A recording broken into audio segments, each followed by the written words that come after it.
नमस्कार दोस्तों, जय श्री राम। स्वागत है आपका अपने ही यूट्यूब चैनल पे जिसका नाम है बजरंग एफएम।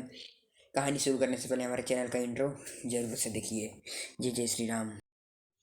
मित्रों, शायद आपको यह पता नहीं होगा कि श्री रामचरितमानस और वाल्मीकि रामायण से पहले भी एक और रामायण की रचना की जा चुकी है और उस रामायण का नाम है हनुमत रामायण।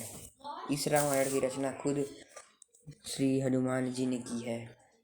तो आइए इस हनुमत रामायण की कथा सुनते हैं। जय जय श्री राम। पहले इंट्रो फिर कथा।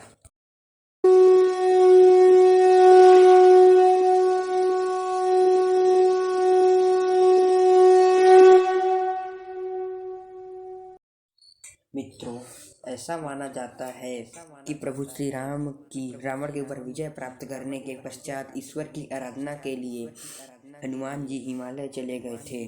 वहां जाकर उन्होंने पर्वत की शिलाओं पर अपने नाखून के द्वारा रामायण की रचना की, जिसमें उन्होंने प्रभु श्री राम के कर्मों का उल्लेख किया।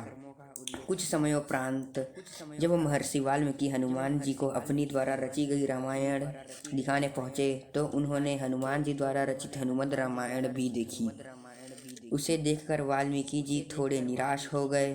तो हनुमान जी ने उनकी निराशा का कारण पूछा तो महर्षि बोले, उन्होंने कठोर परिश्रम के पश्चात रामायण की रचना की और वो हनुमान जी के रचना के समक्ष कुछ भी नहीं है, अतः आने वाले समय में उनकी रचना उपेक्षित नहीं रह जाएगी।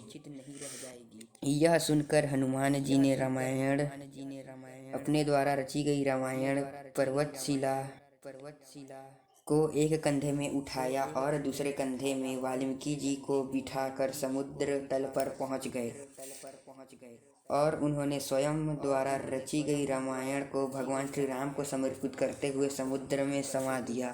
तभी हनुमान जी द्वारा रची गई हनुमत रामायण अभी उपलब्ध नहीं है। तदुपरांत महर्षि वाल्मीकि जी ने कहा कि हनुमान जी से कि आप धन्य हैं हनुमान, आपके जैसा दूसरा कोई नहीं। और साथ ही उन्होंने ये भी कहा कि वे हनुमान जी की महिमा की गुणगान के लिए एक जन्म और लेंगे। इस बात को उन्होंने अपनी रचना के अंत में भी कहा है।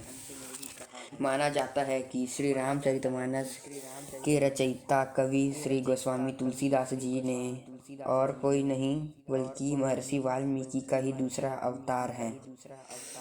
महाकवि तुलसीदास जी के समय एक ही पटलिका को समुद्र के किनारे पाया गया, जिसे एक सार्वजनिक स्थल पर टांग दिया गया है ताकि विद्यार्थी उस गुणलिपि को पढ़कर उसका अर्थ निकाल सके। माना जाता है कि कालिदास जी को भी उसका अर्थ मिल गया था और वे जान गए थे कि यह पटकिला कोई और नहीं बल्कि हनुमत रामायण का ही एक अंश है।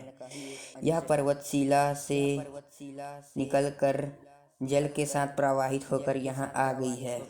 इस पटलिका को पाकर तुलसीदास जी ने अपने आप को बहुत भाग्यशाली माना। उन्हें हनुमत रामायण का श्लोक का एक पद्य प्राप्त हुआ। मित्रों, यही थी हनुमत रामायण की कथा। कैसी लगी? तो यह थी कथा हनुमत रामायण की, जिसे आपने सुना वैभव सोनी के आवाज में। जय जय श्री राम। भगवान श्री राम का आशीर्वाद आप पर सदैव बना रहे। जय जय श्री राम।